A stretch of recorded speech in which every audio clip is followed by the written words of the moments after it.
आज ऑडियो की थोड़ी सी प्रॉब्लम आई। ऑडियो प्रॉब्लम इसलिए आई कि उन्होंने कहा मैं क्लास तो बंद नहीं करूंगा, वो यात्रा कर रहे थे और यात्रा के बावजूद उन्होंने इतने जोश के साथ पढ़ाया, इसलिए उनका साधुवाद। कल से ऑडियो की प्रॉब्लम नहीं आएगी जो थोड़ी बहुत आ रही थी आज। तो अब हम लोग अगली क्लास शुरू करते हैं। कमर गर्दन सीधी करें, आंखें कोमलता से बंद,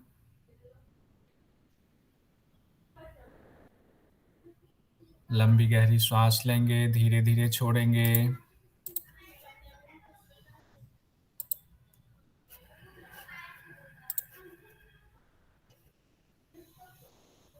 तीन बार पवित्र ओम का जाप, 3 बार शांति। लंबी गहरी श्वास लेकर शुरू करेंगे।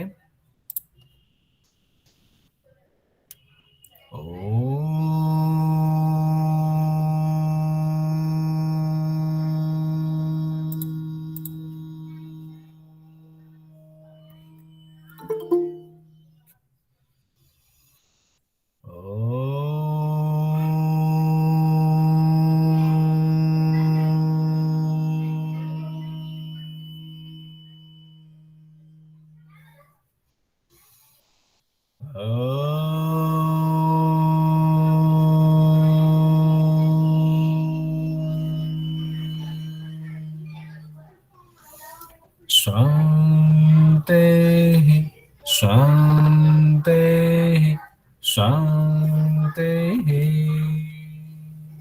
धीरे धीरे दोनों हथेलियों का कप बनाते हुए आंखों को ऊपर रखें, अंदर आंखें खोलें, पलकें झपकाएं, धीरे धीरे हाथ वापस। नमस्कार। कल हम लोग शवासन तक पढ़ चुके थे। आसन जो 15 आसन है, उस 15 आसन को थोड़ा सा 1 मिनट में देख लेते हैं। इसको अगर हम 3 पार्ट में बांट दें, जो 15 आसन हठ प्रदीपिका के हैं, तो शुरुआत 1 से लेकर के 7 तक जो स्वस्तिक आसन, गोमुख आसन, वीरासन, कुर्मासन, कुक्कुटासन, उत्तान कुर्मासन और धनुरासन है, इसके कोई लाभ नहीं बताए गए हैं। उसके बाद के जो 4 आसन हैं, मत्स्येंद्र आसन, पश्चिमोत्तान आसन, मयूरासन, शवासन, इसको एक अलग कैटेगरी में रखते हैं याद करने के लिए, समझने के लिए। इसके फल बताए गए हैं, तो ये उससे थोड़ा सा श्रेष्ठ आसन हुआ। और जो महत्वपूर्ण आसन बताया गया है पुस्तक के हिसाब से, वो 4 बताए गए हैं। उसमें कहा गया सिद्धासन, पद्मासन, सिंहासन और भद्रासन। इस 4 में भी जो सर्वश्रेष्ठ बताया गया वो सिद्धासन को बताया गया है। सिद्धासन के बारे में इसको हम लोग अभी डिटेल में भी पढ़ेंगे, पहले एक नजर देख लेते हैं। सिद्धासन जो पहला आसन है 4 महत्वपूर्ण आसन में, उसमें कहा इसके 3 और नाम बताए गए हैं, यानी इस आसन के कुल 4 नाम हुए। सिद्धासन के अलावा 3 और नाम है, वज्रासन, मुक्तासन, गुप्तासन। ये हठ प्रदीपिका के मुताबिक है, ये ध्यान रखेंगे। बाकी जगहों पे नहीं है, बाकी जगहों पे इसका अलग अलग विधि बताई गई है, लेकिन हठ प्रदीपिका के मुताबिक सिद्धासन को ही वज्रासन, मुक्तासन, गुप्तासन कहा गया। ये सवाल अगर पूछे तो हम ध्यान रखेंगे।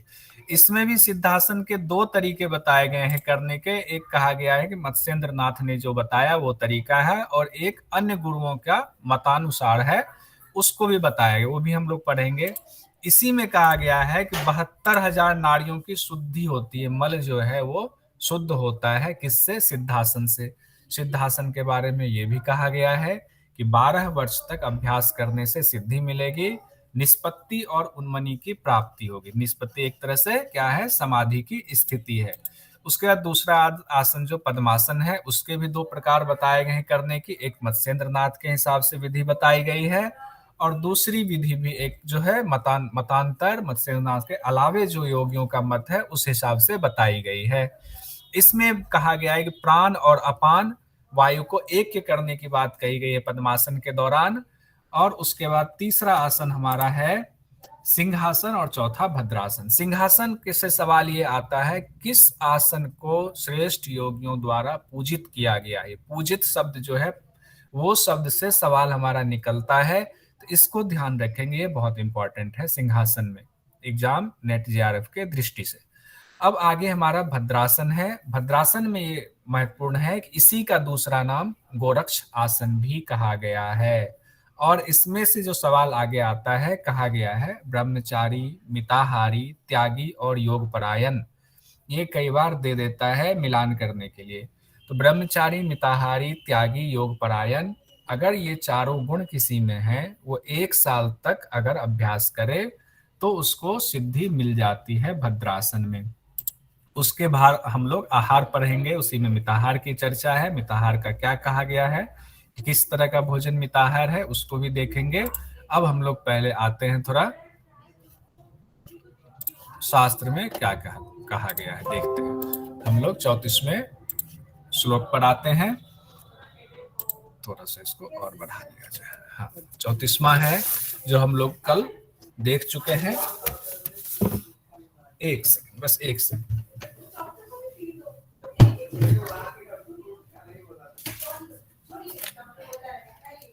हाँ, सिद्धं पद्मं तथा सिंहम भद्रम चेति चतुष्टयम श्रेष्ठम तत्रापि च सुखे तिष्ठेत सिद्धासने सदा। यहां तक हम लोग पढ़ चुके थे कि ये 4 आसन श्रेष्ठ हैं, जो अभी भी हम लोगों ने देखा। तो कहा गया है कि इसीलिए इस आसन का जो श्रेष्ठ आसन सिद्धासन है, उसका अभ्यास सुखपूर्वक करना चाहिए। तो इसमें से सवाल क्या निकला, 2 सवाल, कि 4 आसन तो प्रमुख हैं, उसमें भी सिद्धासन सर्वश्रेष्ठ है। कल हम लोगों ने इसको याद भी किया था। तो अब हम लोग सीधे सिद्धासन से पहुंचते हैं कि सिद्धासन के बारे में बहुत ज्यादा चर्चा की गई है। अब क्या चर्चा की गई है, पहले तो इसकी विधि बताई गई है, क्रिया विधि। कहा गया है, इसको तोड़ तोड़ के पढ़ते हैं, समझने की कोशिश करते हैं। योनि स्थानकम अंगध्रीमूलम घटितन कृत्वा दृढ़ विन्यसेत। कहा गया है कि योनि स्थान कम जो है वो किसको कहा गया, योनि स्थान शिवनी नारी को। बहुत सारे लोग इसमें शिवनी नारी मुझे लगता है समझ रहे होंगे, जो नहीं समझ रहे होंगे उनको एक बार फिर से बता दूं। जो हमारा लिंग प्रदेश होता है और जो गुदा प्रदेश होता है, दोनों के बीच का जो स्थान है उसको शिवनी नारी कहते हैं। उसी को योनि स्थानकम कहा गया है। यानी हमारा पेशाब वाला रास्ता और जो गुदा मार्ग है उसके बीच का जो जगह है उसको शिवनी वाला स्थान कहा गया है, शिवनी नारी कहा गया है। उसी को योनि स्थानकम कहा गया है। कहते हैं कि उस जगह के योनि स्थानकम में अंग अंग ध्रीमूलम घटितन कृत्वा दृढ़ विन्यसेत। कहते हैं पांव की एड़ी को शिवनी नारी में अच्छी तरह से लगा देंगे। उसके बाद क्या है, कृत्वा दृढ़ विन्यसेत मेढ्रे पादम एक मेव। मेढ्र किसको कहा जाता है, शिशन को मेव कहा जाता है। तो अब कहा गया मेढ्र के ऊपर दूसरी एड़ी को रख देंगे। एक तो हमारा शिवनी नारी में गया और बीच में मेढ्र आ गया। उसके बाद दूसरा पांव हमारा दूसरी एड़ी आ गई। उसके बाद ये हमारा सिद्धासन का तरीका बता दिया गया है। उसके बाद कहा गया हृदय कृत्वा हनु सुस्थिरम। अब कहा गया है कि शरीर की मतलब हृदय की क्या स्थिति होगी, गले की, तो हमें जालंधर बंद लगाना है। अपने हनु को यानी कि ठोड़ी को हृदय से में स्थिर कर देना है। अब उसके बाद ये भी बहुत आसान है, इसको भी समझना, सब लोग ये अभ्यास करते भी होंगे। अब कहा गया है स्थाणु संयमितेन्द्रियो अचल दृशा पश्येत भ्रुवो अंतरम। अब कहा गया है कि इतना स्थिति करने के बाद इंद्रियों को क्या करना है, संयमित करना है। इंद्रियों को संयमित कर लेंगे, उसके बाद अचल दृष्टि से कहाँ देखना है, भूमध्य में देखना है। तो कहा गया है कि ये स्थिति बना करके आप अपने इंद्रियों को, जो मन इधर उधर भाग रहा है, जो चारों तरफ इंद्रियां आपकी भाग रही हैं, उसको अपने कंट्रोल में कीजिए और भूमध्य पर दृष्टि को लगा दीजिए। यहां तक ये विधि बता दी गई है। एक सेकंड, एक सेकंड।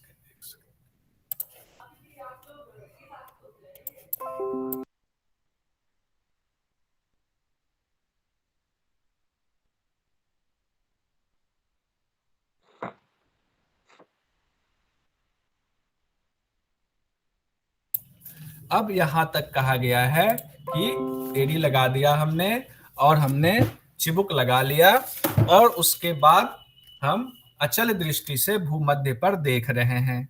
जब अचल दृष्टि से भूमध्य पर देख रहे हैं तो उसके बाद क्या होगा, येत येत में कहा गया एतत ही, इसको तोड़ के कहेंगे एतत ही मोक्ष कपाट भेद जनकम सिद्धासनम प्रोच्येत। अब इससे क्या होगा कि मोक्ष का भेदन, मोक्ष द्वार जो है वो खुल जाएगा। मोक्ष कराने वाला मोक्ष द्वार का कपाट जो है उसका भेदन हो जाएगा, और यही हमारा सिद्धासन है। ये बहुत आसान है समझने में, क्योंकि इसमें बहुत ऐसा घुमाया हुआ नहीं है। तो क्रिया विधि आपको समझ में आ गई। अब देखिए, इसमें कहते हैं ये तो पहला है, ये एक तरीका बताया गया था। अब दूसरा तरीका मतांतरे, तो यानी कि इसमें दूसरा मत भी है। दूसरे मत के अनुसार भी यहाँ सिद्धासन बताया गया है। दूसरे मत में सिद्धासन क्या बताया गया है? तो कहा गया है कि मेढ्रात उपरी विन्यस्य सव्यम गुल्फं तथोपरि। जो मेढ्र है, यहाँ होता है सव्य, मतलब होता है बायां, गुल्फ एड़ी तो हम लोग जानते हैं, और मेढ्र शिशन होता है वो भी हम लोग जानते हैं। मेढ्रात उपरी विन्यस्य सव्यम गुल्फम तथोपरि गुल्फांतरम च निक्षिप्य सिद्धासनमिदं भवेत। अब कहा गया है शिशन के ऊपर बाएं पांव की एड़ी तथा उसके ऊपर दूसरे पांव की एड़ी को रखना है। अब देखिए, उसमें क्या कहा गया था? शिवनी नाड़ी पर रखना है, और बीच में शन यानी मेढ्र, उसके ऊपर दूसरी एड़ी। लेकिन इसमें नहीं कहा गया, इसमें कहा गया कि पहला जो रखेंगे वही मेढ्र के ऊपर रख देंगे, और उस एड़ी के ऊपर दूसरी एड़ी हम रख देंगे। तो ये हमारा सिद्धासन होता है। ये बिल्कुल आसान, और भी आसान बताया गया है। उसके बाद कहा गया है,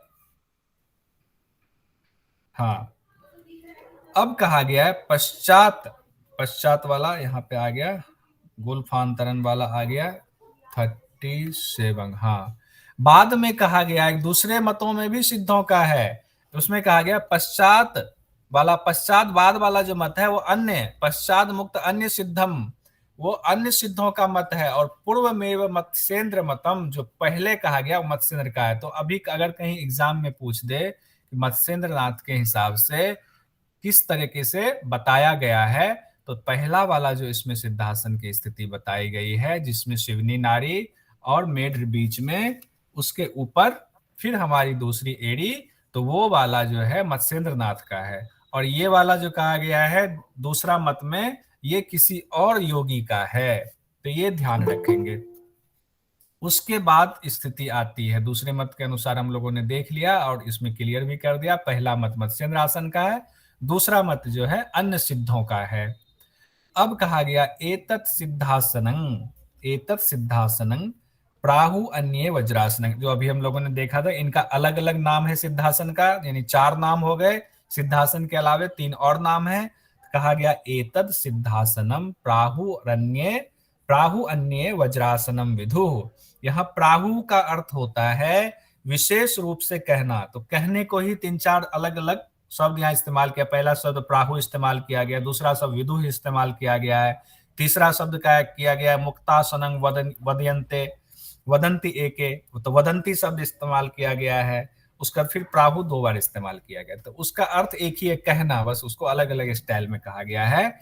कि सिद्धासन का नाम जो है वज्रासन भी कहा गया है, दूसरे मत के अनुसार मुक्तासन भी कहा गया है, और इसी को गुप्तासन भी कहा गया। मतलब अलग अलग मत में अलग अलग लोगों ने इसका 4 नाम बताया है। तो ये एग्जाम में पूछता है कई बार, तो इसको तो हम लोग कंठस्थ कर जाएंगे। तो मैं सोचता हूं कि अभी इसी वक्त थोड़ा सा इसको हम बात कर ले। सिद्धासन के जो 4 नाम हैं वो नाम कौन कौन है, मैं चाहता हूं इसको अभी याद करेंगे हम लोग, अभी इसी वक्त याद करेंगे सिद्धासन के 4 नाम। आइए, कौन बोलेंगे? जी डॉक्टर सर, मैं सुजाता। बोलूं? आप कौन? अरुण जी कौन बोल रहे हैं? स्वाति। स्वाति जी, हाँ स्वाति जी बोलिए। 4 नाम जो है वो बोलिए। जी सर, सिद्धासन, वज्रासन, मुक्तासन और गुप्तासन। ठीक है, और डॉक्टर सुजाता जी बोलिए।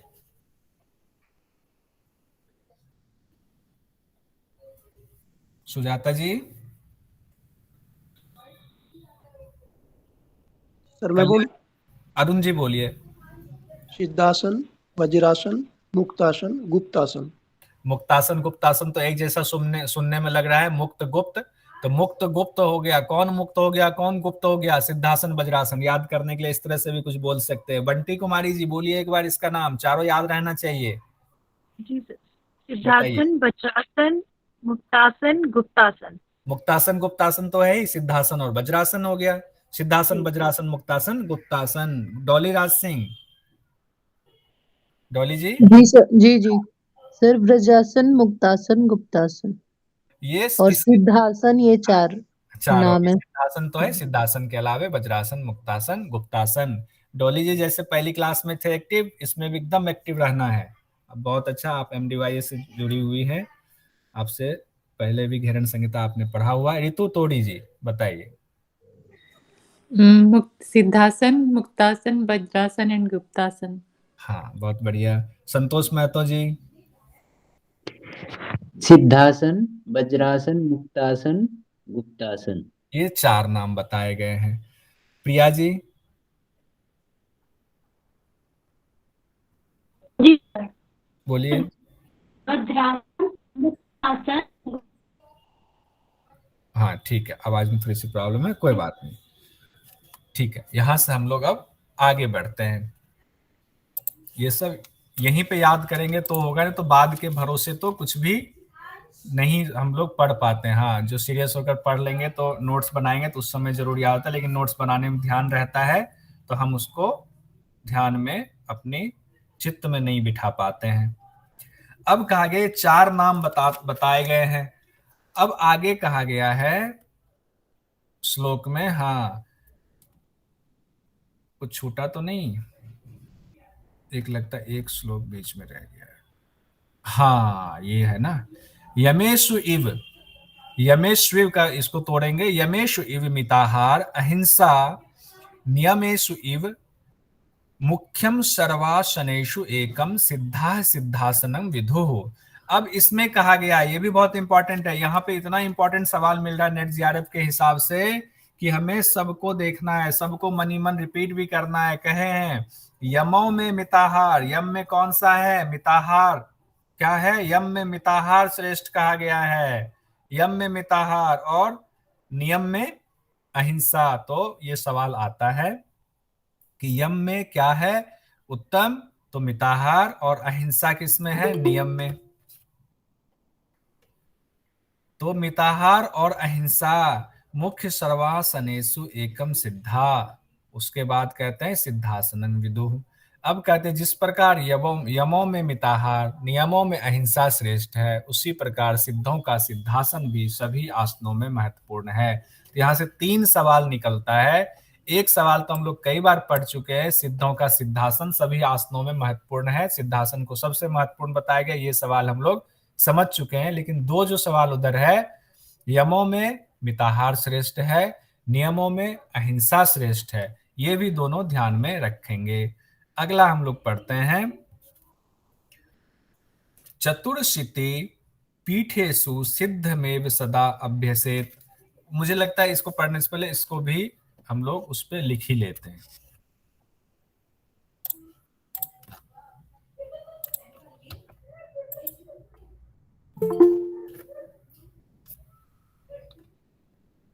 हाँ बताइए, यमों में क्या श्रेष्ठ है? मिताहार। मिताहार। मिताहार श्रेष्ठ है।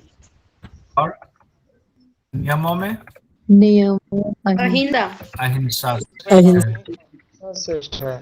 और आसनों में सिद्धासन। सिद्धासन। आसन श्रेष्ठ है। अब ये तीन चीजें तीनों ही इंपॉर्टेंट है, इसको मनी मन सब लोग दो बार तीन बार, या अब कैमरा माइक खोल के भी बोल सकते हैं, माइक खोल के बोलिए। यमों में मिताहार श्रेष्ठ है, नियमों में अहिंसा श्रेष्ठ है, आसनों में सिद्धासन श्रेष्ठ है। ठीक है, कोई और बोलिए। यमों में श्रेष्ठ है, नियमों में अहिंसा श्रेष्ठ है, आसनों में सिद्धासन श्रेष्ठ है। भारती माली जी बोलिए। भारती माली जी।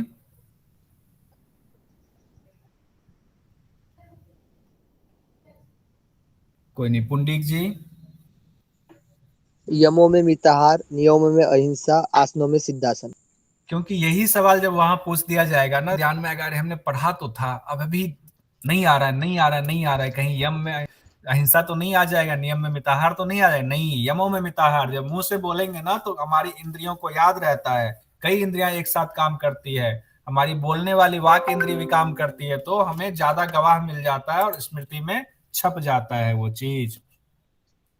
अब जो है शालिनी यादव जी एक बार और बोल दीजिए, फिर आगे बढ़ते हैं, आप भी बोल दीजिए। यमों में मिताहार श्रेष्ठ है, नियमों में अहिंसा श्रेष्ठ है, आसनों में सिद्धासन श्रेष्ठ है।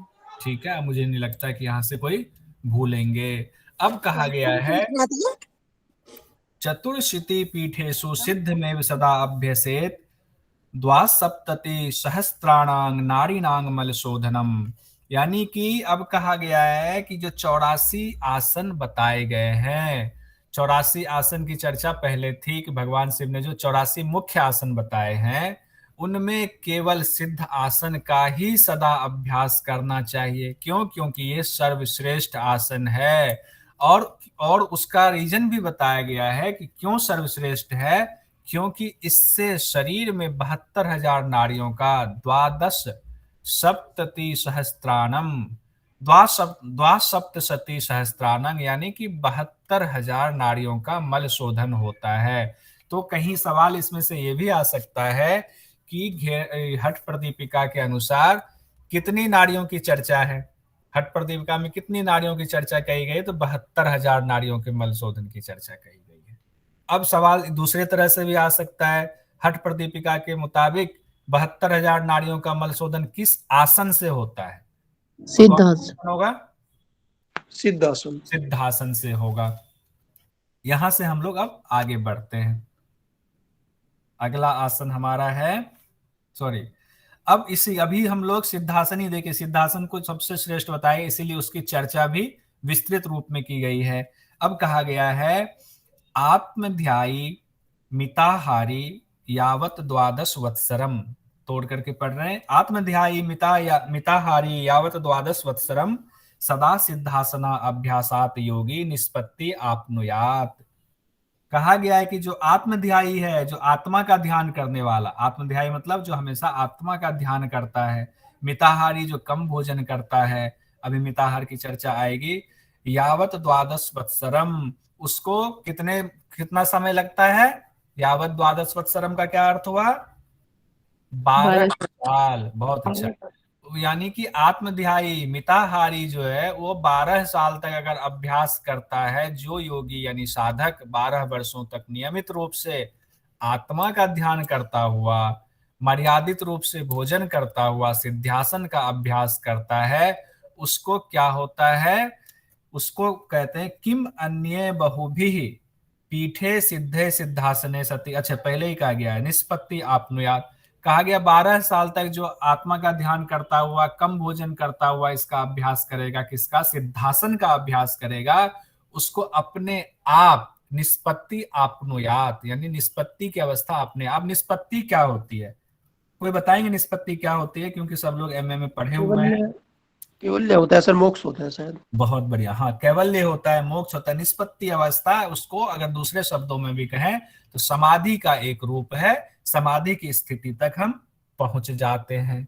तो ये कहा गया है किस आसन से समाधि यानी निष्पत्ति की हमें प्राप्ति हो जाती है, तो जवाब होगा हमारा क्या? बोलिए। सिद्धासन एक साथ भी बोल सकते हैं, कोई दिक्कत नहीं है। जब सब बोलेंगे ना तो आवाज हमारे कानों में भी जा रही है, कई इंद्रियां एक साथ गवाह बन जाती है इस चीज की, ठीक है। और उसके बाद कहा कितने साल तक अभ्यास करना चाहिए इसका जो सिद्धि होगी? 12 साल तक। सब लोग भागीदारी कीजिए, 12 साल 12 तक। साल और 12 इसमें साल 12। अब 2 जो गुण बताए गए हैं, कौन से 2 गुण के साथ इसका अभ्यास करना चाहिए? यामो और नियम। आत्मा का मिताहार, ध्यान करते हुए और आत्मध्यान। मिताहार करते हुए। तो अब इसमें से कितनी चीजें निकल गई? एक तो निकल गया आत्मा का ध्यान करते हुए, दूसरी चीज आ गया क्या? मिताहार मिताहार का पालन करता हुआ। और कितना साल? 12 साल। 12 12 साल तक अभ्यास करेगा। तो क्या होगा? निष्पत्ति पति अवस्था की अवस्था। निष्पत्ति की प्राप्ति होगी। पति अवस्था की प्राप्ति होगी, यानी कि समाधि की प्राप्ति होगी। बताइए कितना इंपॉर्टेंट ये आसन हमारा है।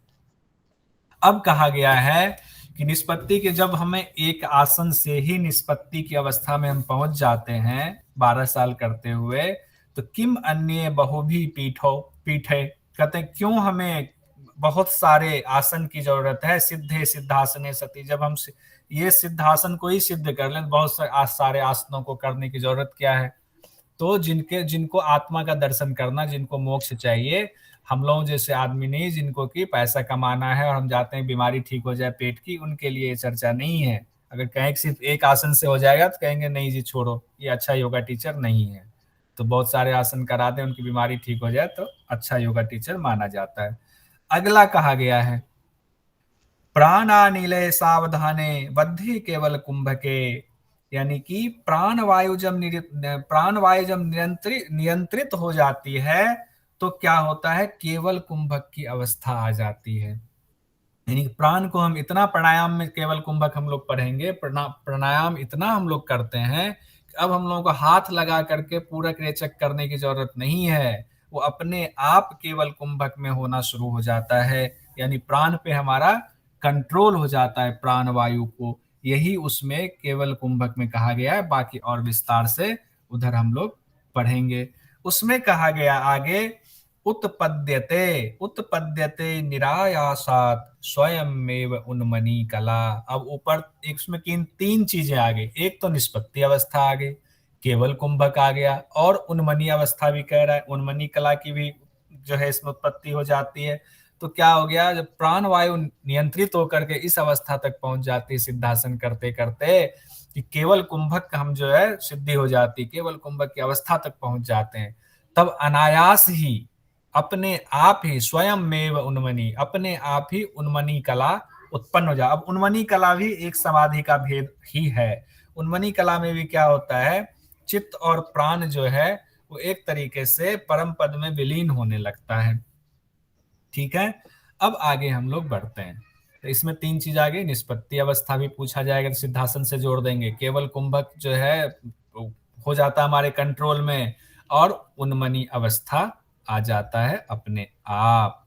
अब इसमें कह रहे हैं कि तथा एकस्मिन एव, इसको तोड़ करके तथा एकस्मिन एव दृढ़े वद्धे सिद्धासने सदा बंध त्रयम अनायासात स्वयं में उपजायते। अब कहा गया कि एक ही सिद्धासन सिद्ध हो जाने से बहुत सारे आसनों की जरूरत नहीं है। एक ही सिद्धासन अगर हमारा सिद्ध हो गया तो बंध त्रयम अनायासात स्वयं में उपजायते। कहते हैं कि तीनों बंध जो है वो अपने आप स्वयं में ही लग जाते हैं। तो कितनी चीजें हो गई इसमें, और जरा एक बार हम लोग देख लेते हैं कि इसमें कितनी चीज। अभी तक हम लोगों ने देखा था यहां तक करके कि निष्पत्ति की अवस्था हो जाएगी, उसके बाद और क्या होगा? उन्मनी केवली कुंभक की बात की गई है, ये स्थिति तक हम पहुंचते हैं। फिर क्या होता है? कौन सा और पहुंचते हैं बताइए? उन्मनी कला। उन्मनी अवस्था। उन्मनी अवस्था या उन्मनी कला तक पहुंचते हैं। उसके बाद क्या होता है? तीनों बंद लग जाते हैं। तीनों बंध अनायास ही लग जाते हैं।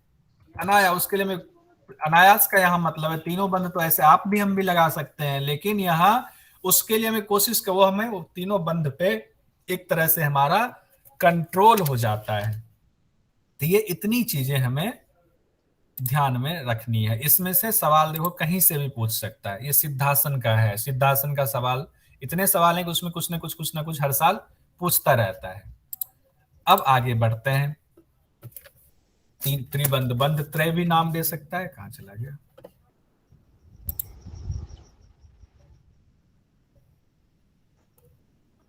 हाँ, ये बंध त्रय था, ठीक है। अब कहा गया है ना आसनम, इसमें भी देखिए सवाल अभी निकलेगा इस सूत्र से भी। ना आसनम सिद्ध सदृशम ना कुंभ केवलोपम ना खेचरी समा मुद्रा ना नाद सदृशो लय। मतलब कि बताइए कोई, ये तो बहुत आसान सूत्र है, बताइए। सिद्धासन के समान कोई आसन नहीं है, केवली के समान कोई कुंभक नहीं है, खेचरी के समान कोई मुद्रा नहीं है, और नाद के समान कोई लय नहीं है। अरे वाह, बहुत बढ़िया, जीतू जी पूरी तैयारी के साथ आई हैं। तो यही है कहा गया इसमें कि सिद्ध के समान, सिद्धासन के समान कोई आसन नहीं। पहला सवाल आपका निकला किसके समान कोई आसन नहीं। हठ प्रदीपिका, बार बार ध्यान रखेंगे, हठ प्रदीपिका पढ़ रहे हैं हम लोग, हठ प्रदीपिका में ये कहा गया है। दूसरा कहा गया है केवल कुंभक के समान कोई दूसरा कुंभक नहीं। तीसरा सवाल इसमें आता है खेचरी के समान कोई मुद्रा नहीं और नाद के समान कोई लय नहीं। तो एक बार और यहाँ पुनः बता करके जल्दी से हम लोग इसको कंप्लीट कर लेते हैं। जो चारों चीजें महत्वपूर्ण कही गई हैं, किसके समान कोई आसन नहीं, सिद्धासन के। सिद्धासन के। सिद्धासन। और बताइए दूसरा कहा, क्या कहा गया है? केवल कुंभक के समान कोई कुंभक नहीं। हाँ, तो उसमें कौन सा? केवल कुंभक। केवली कुंभक में क्या होता है? अपने आप प्राण वायु पर हमारा कंट्रोल हो जाता है, पूरक रेचक की जरूरत अब नहीं पड़ती है। उसके बाद क्या कहा गया है? खेचरी मुद्रा के समान कोई मुद्रा नहीं। तो खेचरी मुद्रा के समान कोई मुद्रा नहीं है। और नाद के समान नाद के समान कोई लय नहीं। नाद के समान कोई लय नहीं। ठीक है, तो नाद के समान ये चार चीजें। यहां से कोई भी सवाल आपसे पूछ दे तो छूटना चाहिए, ये बताइए सब लोग, बताइए क्या नहीं। छूटेगा? जितेंद्र जी कह रहे हैं नहीं छूटेगा, बाकी लोग का छूट जाएगा। शालिनी जी, बंटी जी, स्वाति जी? नहीं सर, नहीं सर, नहीं छूटेगा। बिल्कुल पूरा पक्का गारंटी, ताकि मेरी मेहनत सफल हो। आइए उससे आगे बढ़ते हैं। अब है हमारा पद्मासन। अब यहां तक हम लोगों ने सिद्धासन पर इसलिए ज्यादा भी जोर दिया, ऐसे सवाल भी आता है, तो सिद्धासन एक बार बस और देख लेते हैं। माफी चाहूंगा, सिद्धासन को थोड़ा देखना पड़ेगा।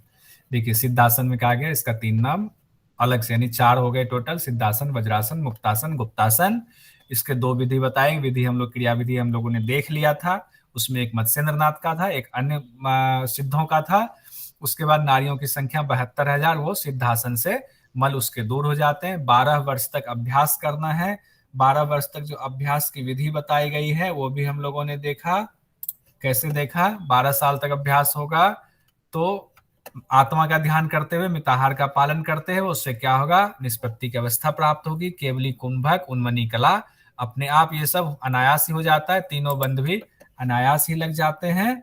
उसके बाद हम लोगों ने पढ़ा यमों में मिताहार श्रेष्ठ है, नियमों में अहिंसा श्रेष्ठ है, आसनों में सिद्धासन श्रेष्ठ है। उसके बाद हमने पढ़ा किसके समान कोई आसन नहीं, सिद्धासन के समान।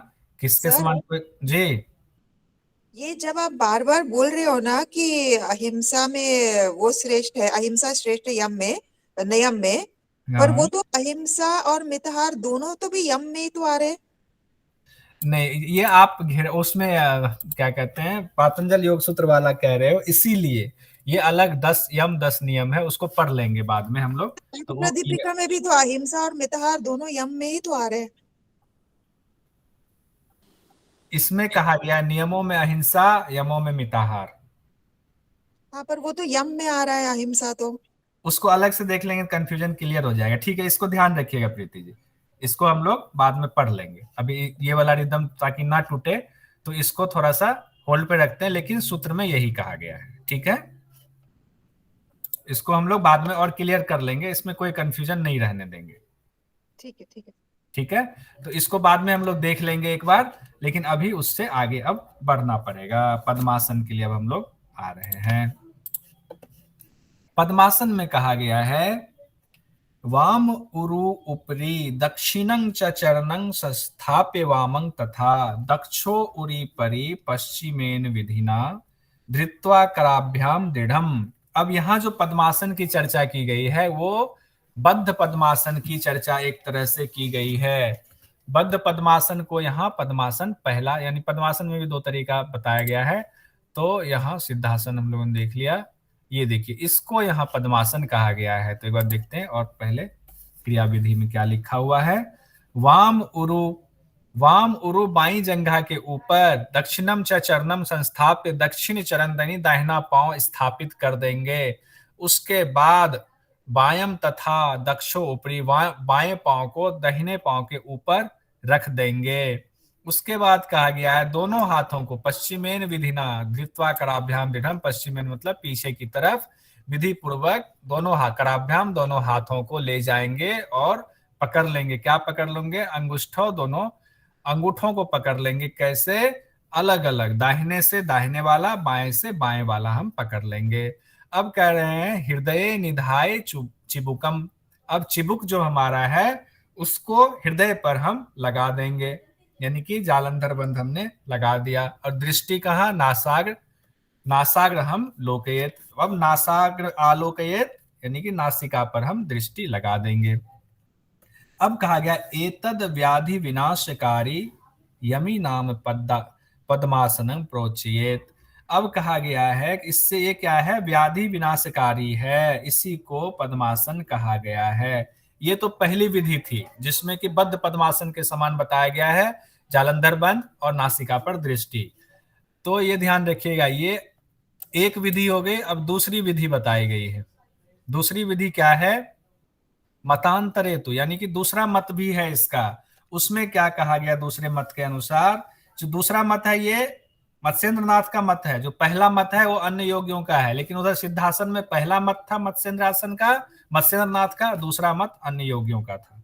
अब ये देखिए, ये है कहते हैं उत्तानो चरणे कृत्वा उरु संस्थो प्रयत्नतः उरु मध्य तथा उत्तानो पाणी कृत्वा ततो दृशो। अब इसको देख लेते हैं। उत्तानो चरणों कृत्वा कहते हैं दोनों पांव के तलवों को ऊपर की ओर करके यत्न पूर्वक विपरीत जंघाओं पर रखकर। इसमें यह नहीं कहा गया कि दाहिना पहले लेंगे कि बायां पहले लेंगे, उसमें इसकी चर्चा है पहले वाले मत में। एक कहते हैं कि दोनों पैरों के तलवों को ऊपर की ओर करके, यानी प्रयत्न पूर्वक जो है, प्रयत्न पूर्वक कर लेंगे, एक दूसरे पर चढ़ा लेंगे जंघाओं पर। उसके बाद दूसरा अंतर है दोनों में कि रखकर ठुड्डी को हृदय प्रदेश से उरु मध्य तथो उत्तानो पाणी कृत्वा तथो दिशो, पाणी मतलब हाथ होता है, कि दोनों हाथ को क्या करेंगे? हम स्थापित कर लेंगे दोनों जंघाओं के ऊपर, यानी एक हाथ को दूसरे हाथ पे। उसका और आगे भी विधि बताई गई है, हथेली के बारे में और चर्चा की गई है। हथेली को पीछे नहीं ले जा करके दोनों हथेली एक दूसरे पर रख करके विन्यसेत कर देना है। उसके बाद क्या करना है? नासाग्रे विन्यसेत राजदंत मूले तुझे, इसमें जिह्वा की स्थिति बताई गई है। जिह्वा की स्थिति क्या होती है? राजदंत मूल में। राजदंत किसको कहते हैं? जो आगे के दो दांत, नीचे के दो दांत बड़े वाले होते हैं, उसको राजदंत कहते हैं। उसी के मूल में, यानी तालु और दांत के बीच में कहते हैं, दांत के मूल में। तो तालु वाले स्थान और दांत वाले स्थान का बीच का ये हिस्सा हो गया, उसी को राजदंत मूल कहा गया है। कि नासाग्र दृष्टि रखते हुए जिह्वा को दांत के मूल में लगाएंगे, आगे वाले दांत के। उसके बाद कहा गया उत्तमभ्य चिबुकम वक्षसी उत्थाप्य पवनम सने, यानी कि जो हमने जालंधर बंद लगाया हुआ है उसके बाद धीरे धीरे क्या करेंगे? पवन को ऊपर उठाएंगे, प्राणवायु को ऊपर उठाएंगे। कई जगहों पर यह कहा गया है कि प्राणवायु को धीरे धीरे लेंगे, श्वास लेंगे, लेकिन यहाँ पर इस पुस्तक में कैवल्य धाम में कहा गया है प्राण को धीरे धीरे ऊपर उठाएंगे। ठीक है, अब आगे बढ़ते हैं। इसके बाद क्या कहा गया? इदम पद्मासनम प्रोक्तम सर्व व्याधि विनाशकम दुर्लभम येन केनापि धीमता लभ्यते भुवि, यानी कि इसे पद्मासन कहते हैं। ये कौन सा पद्मासन है? जो मत्स्येंद्रनाथ ने पद्मासन बताया है वो वाली विधि है। मत्स्येंद्रनाथ वाले में क्या है? दोनों हथेली को पीछे नहीं ले जाना है, पद्मासन लगा करके हथेली को रखना है, जिह्वा को दंत मूल में लगा देना है, राजदंत मूल में, और नासाग्र दृष्टि करना है। उसमें कहते हैं ये पद्मासन है और ये सभी व्याधियों को नष्ट करने वाला है। जो कहते हैं दुर्लभम, ये लोगों के लिए दुर्लभ है, सब लोग इसको प्राप्त नहीं कर सकते हैं। संसार के कुछ बुद्धिमान, धीमता कहते हैं, जो बुद्धिमान लोग होते हैं उसको धीमता कहते हैं। बुद्धिमान लोगों के द्वारा ही, बुद्धिमान लोगों को ही ये लाभ प्राप्त होता है। लभ्यते भुवि, तो पद्मासन किसको प्राप्त होता है? बुद्धिमान लोगों को ही प्राप्त होता है। यहां से ये सवाल निकल गया। पद्मासन की भी चर्चा उतनी नहीं की गई है जितनी चर्चा की सिद्धासन की गई है, इसलिए सिद्धासन से सवाल बहुत ज्यादा निकल कर आते हैं। अब देखिए आगे कहा गया पश्चात उक्तम मत्स्येंद्र मतम, यानी कि बाद में जो दो मत कहा गया ना, एक पद्मासन का पहले जो बद्ध पद्मासन, दूसरा वाला बद्ध पद्मासन नहीं है, तो दूसरा वाला पश्चात यानी बाद में जो कहा गया वो मत्स्येंद्र मतम है, वो मत्स्येंद्रनाथ का मत है। अब कहा गया आगे कृत्वा संपुटितो करो दृढ़ तरंग बद्ध्वा तु पद्मासनम। कहते हैं कि हाथों को मिला, संपुटित करना संकुचित करना इसका अर्थ होता है, संपुटित करना, दोनों हाथों को संपुटित कर ले, एक के ऊपर एक रख लें और दृढ़तम बद्ध्वा तु पद्मासनम, दृढ़ता से पद्मासन लगा ले।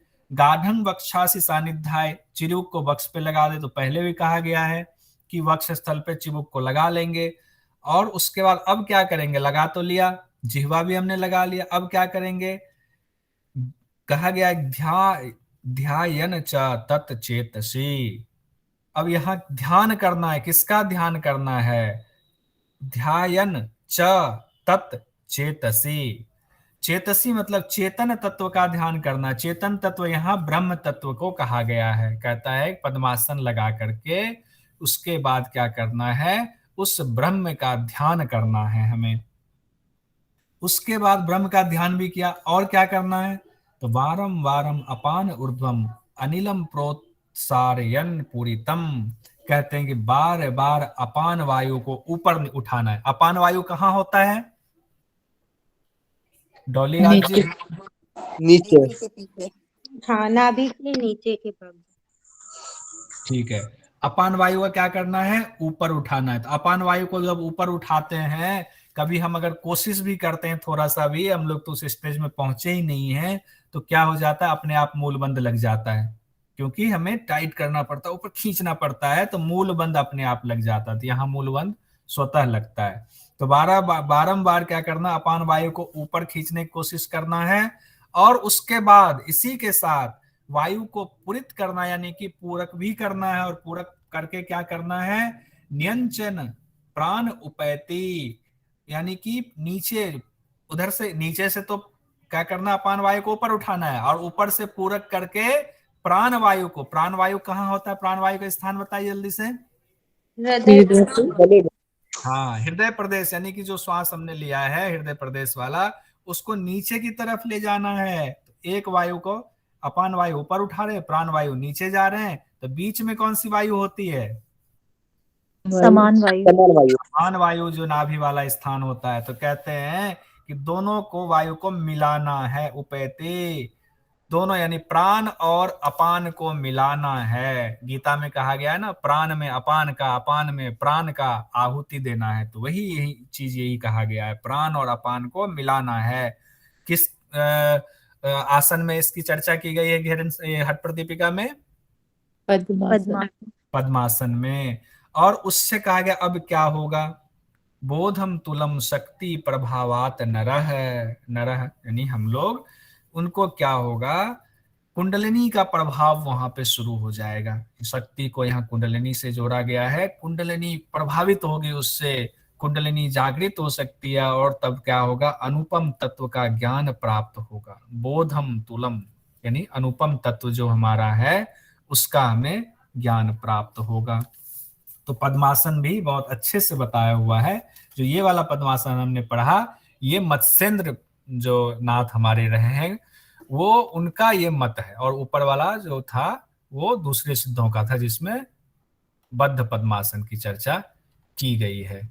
अब आगे हम लोग देखते हैं, पद्मासने स्थितो योगी नारी द्वारेण पुरितम मारुतम धारियेत यस्तु स मुक्तो नात्र संशय।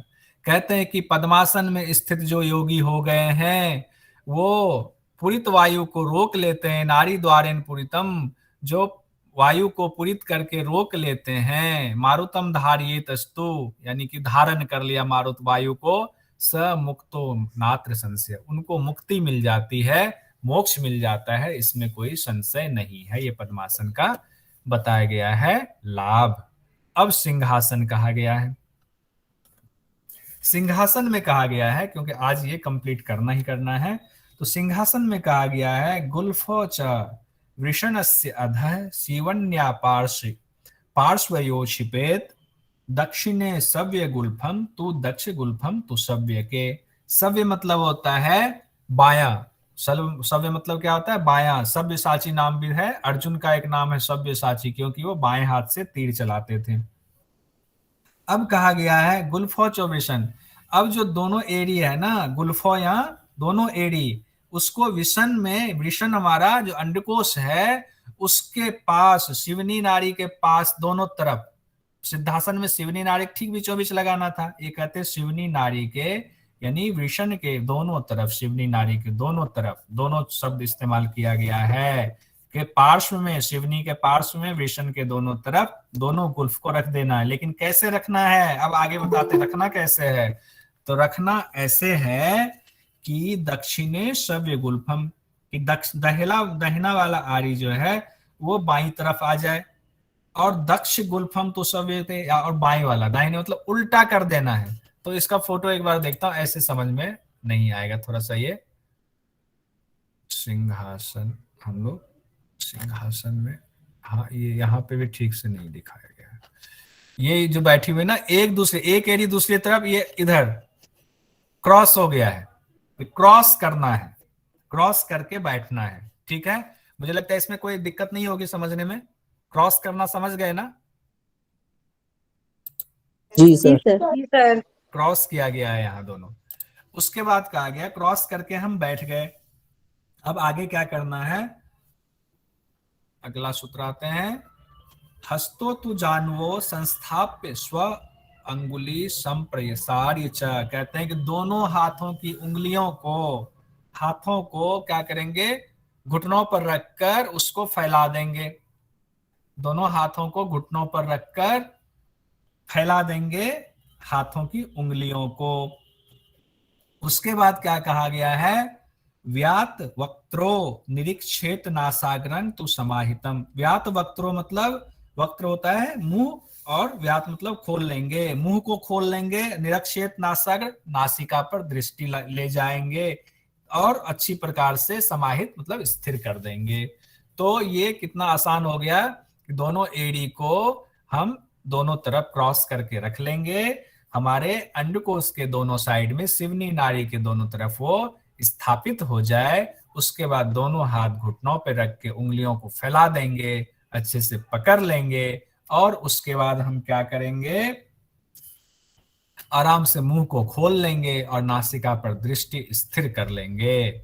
उसके बाद कहा गया है कि सिंहासनं भवेत् तद पूजितम योगी पुंगवे, यानी कि सिंहासन भवेत् तद, श्रेष्ठ योगियों के द्वारा कहा गया, पूजितम योगी, श्रेष्ठ योगी इसको पूजते हैं, ये श्रेष्ठ योगियों के द्वारा पूजित है। तो यहाँ से सवाल निकलता है नेट जेआरएफ के लिए कि सिंहासन किनके द्वारा पूजित है। वंद त्रयम संधानम कुरुते च आसनोत्तम। इस आसन को करने से बंध त्रय सरलता से, आसानी से लग जाता है। तो इसमें सिद्धासन में जरा सा, सिंहासन में दो चीज आया, एक योगियों के द्वारा पूजित है, तो सवाल आ जाता है योगियों के द्वारा कौन सा आसन पूजित है, तो सिंहासन पूजित है, और तीनों बंध आसानी से लग जाते हैं। इसका हम ध्यान रखेंगे। आगे बढ़ते हैं सर। जी बंटी जी। सर सिद्धासन में भी तो तीनों बंद आसानी से लगते, हाँ, तो दोनों अगर क्वेश्चन, हाँ तो देंगे तो उसी हिसाब से क्वेश्चन। अगर एक ही कोई आसन रहे, या तो सिद्धासन या आपका सिंहासन, तो एक ही कोई या तो रहेगा, या तो युग्म करके दे देगा, सिद्धासन सिंहासन, सिद्धासन वज्रासन पद्मासन, ऐसे करके कुछ। हालांकि उसमें तो वज्रासन एक ही रूप हो गया, अलग अलग आसन का हो सकता है सेट दे दे, दो का। सर सिद्धासन में ऐसा लिखा है कि अनायास ही तीनों बंद लग जाते हैं, और सिंहासन में ऐसा लिखा है कि तीनों बंद के अभ्यास को सरल बनाता है, लग नहीं जाते, सरल हाँ, सरल बनाता है।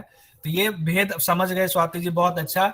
लेकिन अगर एग्जाम में इस तरह से भी आ गया ना, तो वहां हमें थोड़ा सा अलर्ट रहना है कि सवाल क्या पूछ रहा है, और हमें ऑप्शन में क्या देना है। तो एकदम से क्लिक नहीं करेंगे कि ऑप्शन, कई बार घुमा के भी पूछ देता है कि ऑप्शन को जरूर पहले सारे ऑप्शन देख लेंगे, यानी पहला ऑप्शन देखा, हमें लगा हमारे मन मुताबिक है तो हमने टिक कर दिया, नहीं, दूसरा तीसरा चौथा ऑप्शन भी हम जरूर देखेंगे, उसके बाद टिक लगाएंगे। तो यहाँ पे थोड़ा सा हो गया ना, एक में हो गया अनायास लग जाता है, एक में सरल हो जाता है, तीनों बंद। ठीक है, अब हम आते हैं 53 वाला श्लोक है भद्रासन में। अब भद्रासन का दूसरा नाम क्या है, बताइए कोई जल्दी से। गोरक्षासन। गोरक्षासन, बहुत बढ़िया। भद्रासन का दूसरा नाम गोरक्ष आसन भी है, ये सवाल आ जाता है, तो इसको इसलिए 2 बार 3 बार हम लोग यहीं पर पढ़ लेंगे, रिपीट कर लेंगे, तो कहीं दिक्कत नहीं होगी। बाद में तो नोट्स है ही, और बाद में हम लोग रैपिड की तरह भी करेंगे, पढ़ाई करेंगे। अब कहते हैं गुल्फो च वृषण स्याद शिवन्या पार्श्वयोग क्षिपेत, यानी कि एड़ियों को शिवनी नारी के पार्श्व में लगाएंगे, भद्रासन कह रहा है। अभी हम लोगों ने कौन सा, इससे पहले कौन सा आसन पढ़ा, सिंहासन। सिंहासन में क्या था, क्रॉस करना था लेग को अपोजिट में, इसमें लेग को क्रॉस नहीं करना है। इसमें भी कहते हैं शिवनी नारी के पार्श्व में शिपेत रखेंगे दोनों एड़ियों को। तो आगे कहते हैं सव्य गुल्फम तथा सव्य दक्ष गुल्फम तू दक्षिणे, यानी कि बाएं को बाएं तरफ ही रखे, दाहिने को दाहिने तरफ ही रखे, यानी कि एक तरह से वज्रासन वाली स्थिति बता रहे हैं, बस एड़ी को दबा कर रखना है शिवनी के पार्श्व में। ये भी आसान है, कोई दिक्कत वाली बात नहीं है समझने में, ये भद्रासन में कहा गया है। अब क्या कहा गया है आगे, पार्श्व पादो च पाणिभ्याम, पार्श्व पादो च पाणिभ्याम दृढ़ं बधत्वा सुनिश्चलम भद्रासनम भवेत एतत् सर्वव्याधि विनाशकम। अब कहा गया है कि आगे देखते हैं, बाएं एड़ी को, ये वाला हो गया, अच्छी प्रकार से पकड़ लेंगे, पानी का मतलब हाथ, पार्श्व पादों दोनों पांव के पार्श्व स्थान को, दोनों पांव के पार्श्व स्थान को दोनों हाथों से दृढ़ता पूर्वक पकड़ लेंगे तो हमारा भद्रासन हो जाएगा। यह सभी व्याधियों का नाश करने वाला है। देखिए भद्रासन की ये स्थिति है, दोनों हाथ से पकड़ लिया। हम लोग क्या करते हैं, भद्रासन जब करवाते हैं तो कहते हैं पाँव ऊपर नीचे करो, हम लोग उसको बटरफ्लाई कर देते हैं। तो बटरफ्लाई नहीं बताया गया हठ प्रदीपिका में, सिर्फ स्थिर होने के लिए कहा गया है, चंचलता नहीं, स्थिरता लाना है। तो ये स्थिति हमारा भद्रासन या गोरक्ष आसन, हठ प्रदीपिका के हिसाब से ये गोरक्ष आसन है। अब आगे कहा गया है कि ये सर्वव्याधि विनाशकम है, और इससे सिद्ध योगियों ने गोरक्ष आसनम आहु इदम व सिद्ध योगिना, सिद्ध योगियों ने इसे गोरक्ष आसन भी कहा है। तो इससे अपना सवाल निकल आया भद्रासन से, इसका दूसरा नाम गोरक्ष आसन भी है। और आगे जो कहा गया है वो देख लेते हैं, ये वाला पहले पढ़ लेते हैं फिर उसमें आ जाएंगे।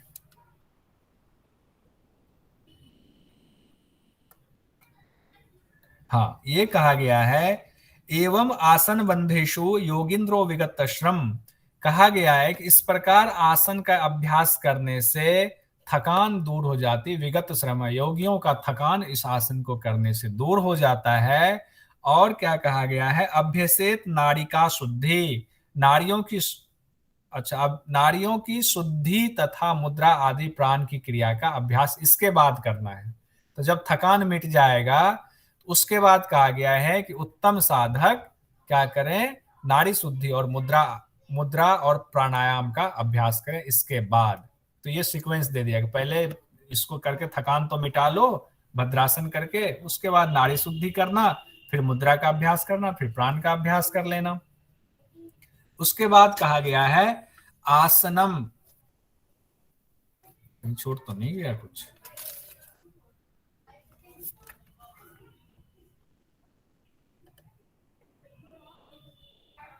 ठीक तो है यहीं पे। वो जो एक लाइन है ना कि यह सभी व्याधियों का नाश करने वाला है, एक कुछ छूट रहा है ना, बस इतना ही सर, कि ये आसन सभी व्याधियों का नाश करने वाला है। अच्छा हाँ, व्याधि नाशकम, ठीक है।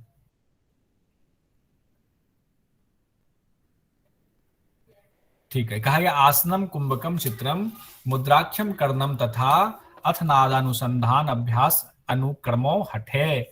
इसमें कहा गया है कि आसन, जो आसन है, कुंभक है, विविध प्रकार के जो कुंभक है, मुद्रा है, ये क्रियाएं, इसके बाद नादानुसंधान या हठ योग के अभ्यास का क्रम यहाँ बताया गया है। तो क्रम तो हम लोगों को पता है कि आसन प्राणायाम, उसके बाद ही हम लोग मुद्रा और नादानुसंधान, ये पहले भी पढ़ चुके हैं। आगे जो सबसे इंपॉर्टेंट है वो ये है कि ब्रह्मचारी मिताहारी त्यागी योग परायण है। ब्रह्मचारी मिताहारी त्यागी योग परायण है, इसको 2-3 बार बोलिए तो बहुत आसान है पढ़ने में, कोई भी पढ़ सकते हैं इसको। जितेंद्र जी पहले आप एक बार इसको पढ़िए तो, पहली लाइन सिर्फ। ब्रह्मचारी मिताहारी त्यागी योग परायणः। ठीक है, बंटी जी पढ़िए तो। ब्रह्मचारी मिताहारी त्यागी योग परायण। स्वाति जी पढ़िए। ब्रह्मचारी मिताहारी त्यागी योग परायणः। सुजाता जी पढ़िए। ब्रह्मचारी मिताहारी त्यागी योग परायण। डॉली राज जी।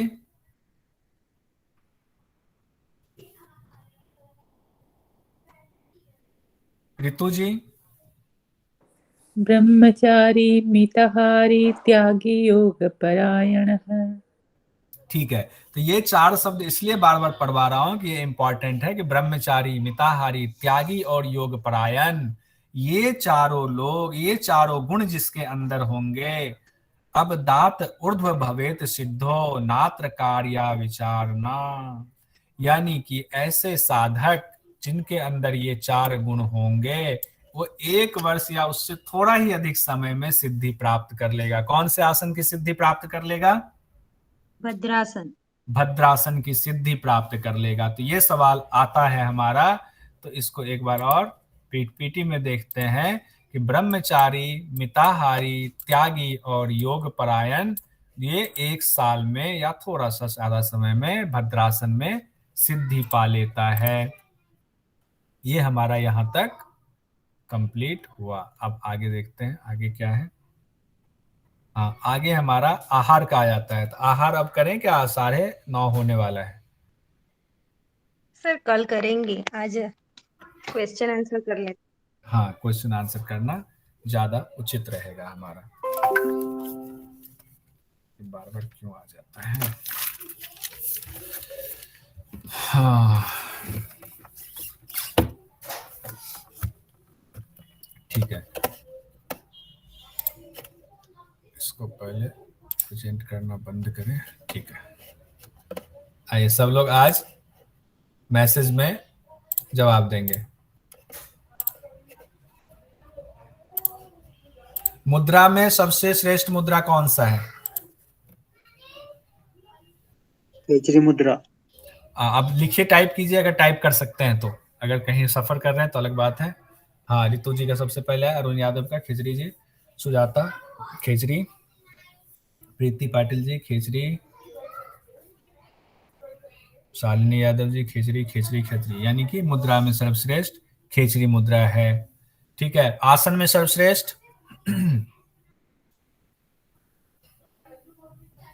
आसनों में सर्वश्रेष्ठ, जल्दी जल्दी। हाँ, सिद्धासन सबसे पहले किन्होंने जवाब दिया है, शालिनी जी, स्वाति जी, प्रीति जी, उडिक जी, सिद्धासन आसनों में। और लय में नाद, बहुत बढ़िया। अंकुर जी, स्वाति जी, ऋतु जी, प्रीति जी, बहुत बढ़िया। एक और कोई छूट रहा है क्या? कोई सवाल बताइए, एक कौन सा छूट रहा है? कुंभक। हाँ, सबसे कौन सा हाँ, कुंभक छूट रहा है। कौन सा कुंभक सर्वश्रेष्ठ है कुंभकों में? हाँ, शालिनी जी ने तुरंत मारा, केवली कुंभक। कुंभकों में केवली कुंभक श्रेष्ठ है। गुप्तासन, हठ प्रदीपिका के मुताबिक गुप्तासन किस आसन का नाम है?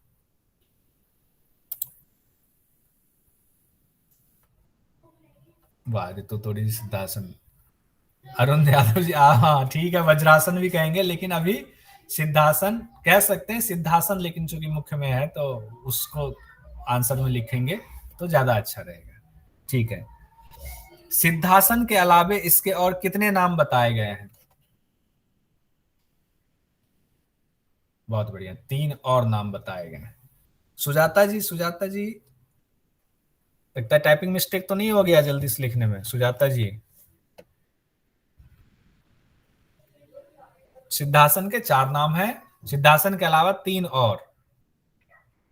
हाँ, टाइपिंग मिस्टेक मुझे लग ही रहा था, क्योंकि ये भूल ही नहीं सकते, इतना हम लोग रिपीट कर चुके हैं। बहुत प्रीति जी ने लिख भी दिया, मुक्तासन, गुप्तासन, वज्रासन, ये 3 और नाम है सिद्धासन के। अच्छा, अब इसमें बताएंगे जो कहा गया है यमेषु इव मिताहार अहिंसा नियमेषु इव। शिखा पवार जी ने मीटिंग चल रहा है, ठीक है। अब इसको, अभी इस पे चर्चा हो रही थी, अब ये तो मैंने सूत्र ही पढ़ दिया तो इसको अभी नहीं पूछूंगा। कितनी नारियां शुद्ध होती हैं? कितनी नारियों की शुद्धि की चर्चा है? 72,000। बहुत बढ़िया। प्रीति जी, अंकुर जी, स्वाति जी, शालिनी जी, डॉक्टर सुजाता जी, पुंडिक जी, बंटी जी, अरुण जी, किस आसन से 72,000 नारियों का मल शुद्ध होता है?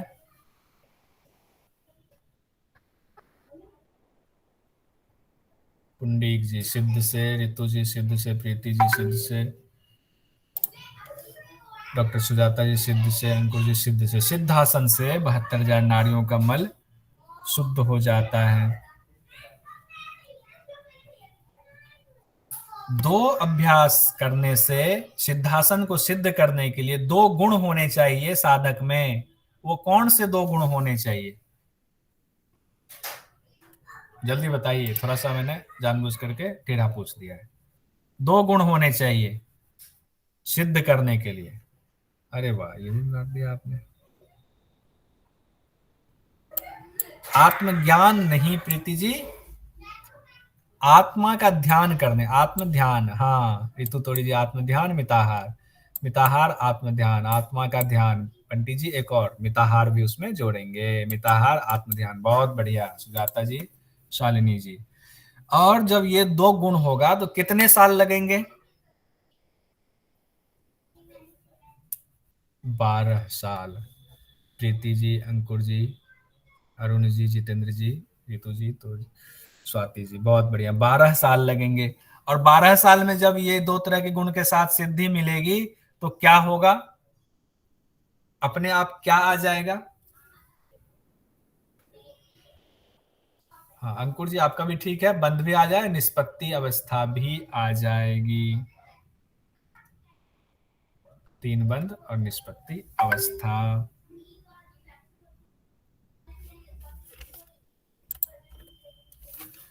अब आगे हमारा सवाल है किसके, हाँ बहुत बढ़िया पंडित जी, किस आसन के अभ्यास से तीनों बंध सरल हो जाते हैं? वाह,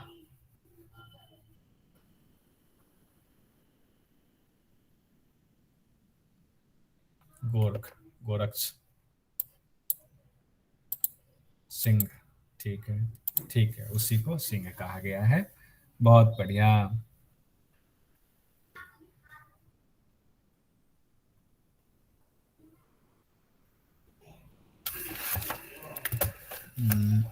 अब है किस आसन में प्राण और अपान को मिलाने की बात कही गई है?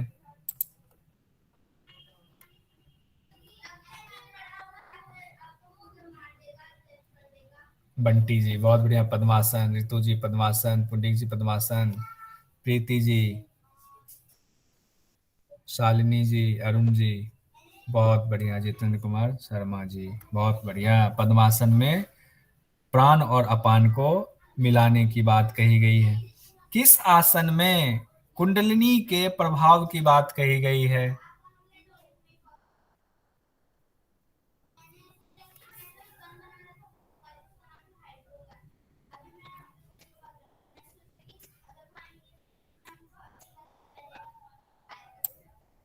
अरुण जी सिद्धासन, बंटी जी कह रहे हैं पद्मासन। अभी पद्मासन के बारे में हम लोग कहेंगे।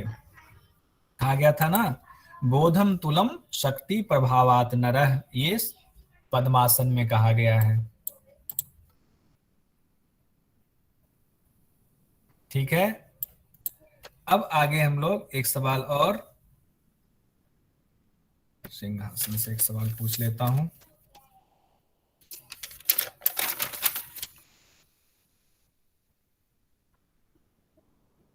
एक साल में या थोड़े से अधिक समय में कौन सा आसन सिद्ध होता है?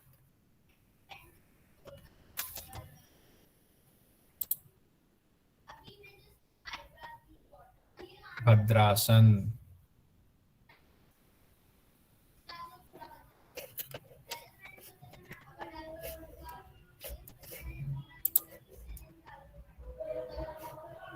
और इसी का दूसरा नाम है गोरक्ष आसन।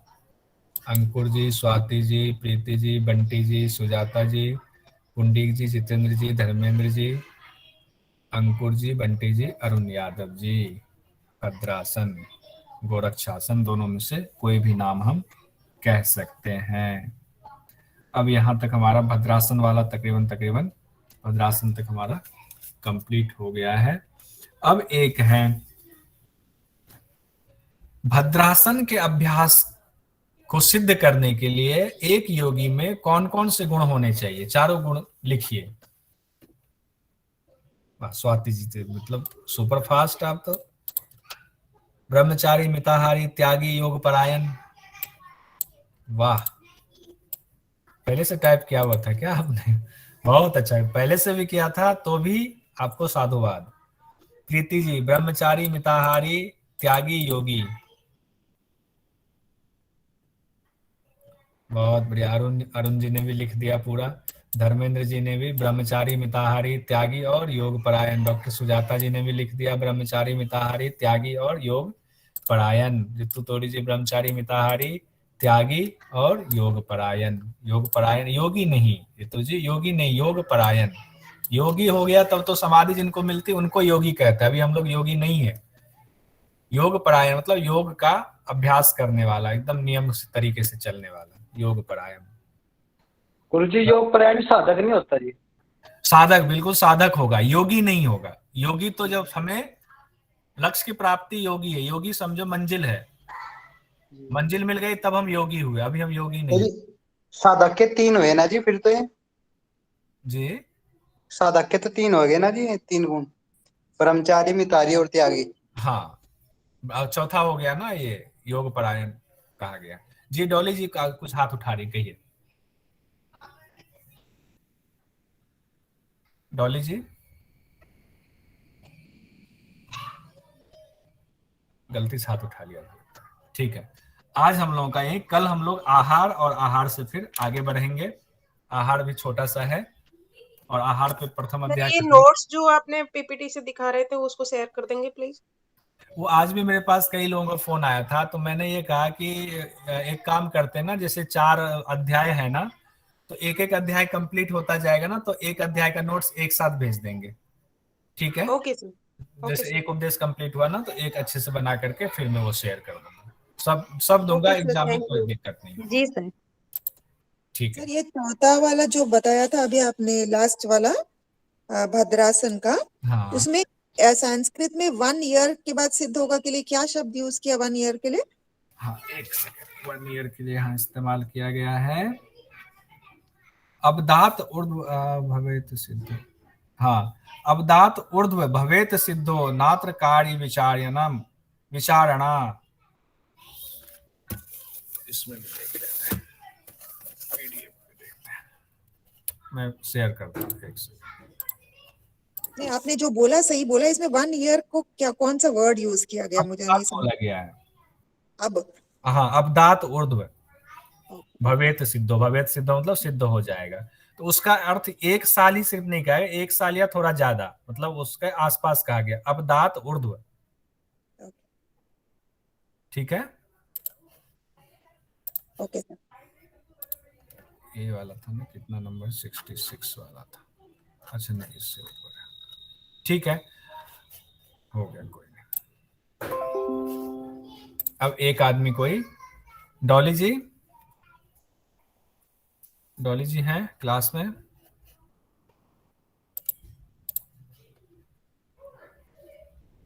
Doctor Sujata ji? Yes sir. हाँ, शांति पाठ करा दीजिए।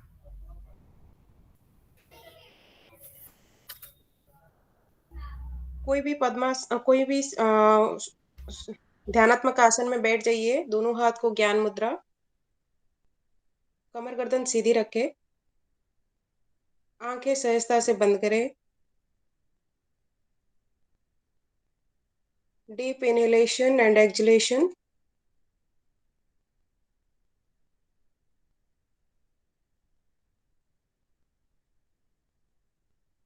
पहले ओम चैंट करेंगे, उसके बाद शांति पाठ।